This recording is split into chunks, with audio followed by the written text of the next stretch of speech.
நீண்ட காலம் ஆண்ட ஒரே முதலமைச்சர் தலைவர் கலைஞர். அவருடைய கடைசி ஆசை என்ன? அவருடைய தலைவர் பேரறிஞர் அண்ணா அவருக்கு அருகே அடக்கம் செய்யணும். அதுக்காக நானே, அப்பாக்காக இல்ல, தலைவனுக்காக நானே உங்க வீட்டு படியேறி வந்து கையெடுத்து கும்பிட்டு கேட்டேனே. என்னுடைய தந்தைக்காக அல்ல, தமிழகத்துடைய தலைவர் அவருக்கு கடற்கரையில இடம் கொடுங்கன்னு அந்த சோக சூழ்நிலையில் கூட உங்க முன்னாடி வந்து நின்றேனே. கொடுத்தீங்களா?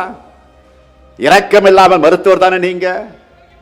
அப்படிப்பட்ட உங்களுக்கு எங்க தலைவரை பற்றி பேச எந்த யோக்கியதையும் கிடையாது.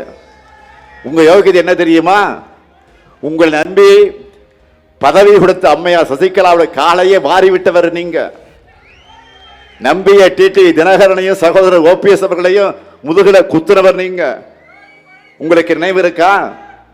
அம்மையார் ஜெயலலிதா உடல்நல குறைவால சட்டமன்ற அவைக்கு வராமல் இருக்க அதற்கு ஒரு தீர்மானம் கொண்டு வந்தாங்க. அதை ஆதரிச்சு திமுக. இதுதான் உங்களுக்கு எங்களுக்கு இருக்கிற வித்தியாசம். திரு கருணாநிதி அவர்கள் இறந்துட்டார்.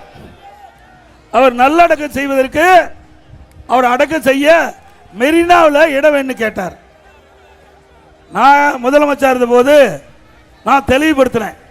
இதே கருணாநிதி அவர்கள் முதலமைச்சர் இருந்த பொழுது நம்முடைய பொன்மனச்செம்மல் புரட்சி தலைவர் எம்ஜிஆருடைய மனைவி திருமதி ஜானகி அம்மாள் அவர்கள் முதலமைச்சராக இருந்து கொஞ்ச நாள் இருந்து இறந்துட்டாங்க.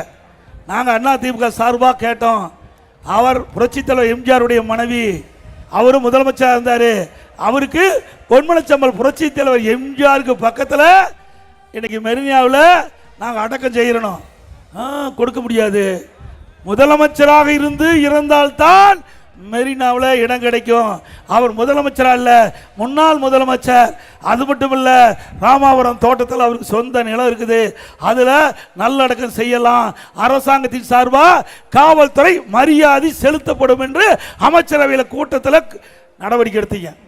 அந்த கூட்டத்தில் தீர்மானம் போட்டீங்க. அதுக்கு முந்தி பெருந்தலைவர் காமராஜர் அவர்கள் அவர் முதலமைச்சர் இருந்து நிறைய நாட்டு மக்களுக்கு நன்மை செஞ்சிருக்கிறார்.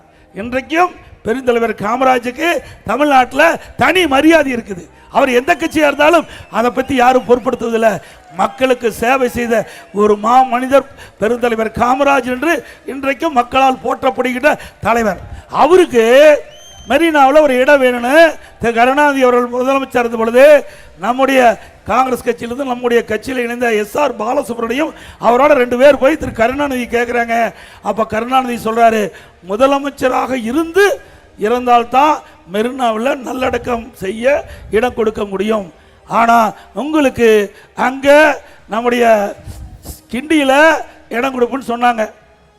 அப்படின்னா திரு கருணாநிதி யாரு? முன்னாள் முதலமைச்சர் தானே. மற்ற முன்னாள் முதலமைச்சருக்கு ஒரு நியாயம், இவருடைய அப்பாவுக்கு ஒரு நியாயமா? நான் தான் சொன்னேன், ஏற்கனவே ஒப்பா தெரிவிச்சிட்டாரு, ஒப்பா தீர்மானம் போட்டிருக்காரு.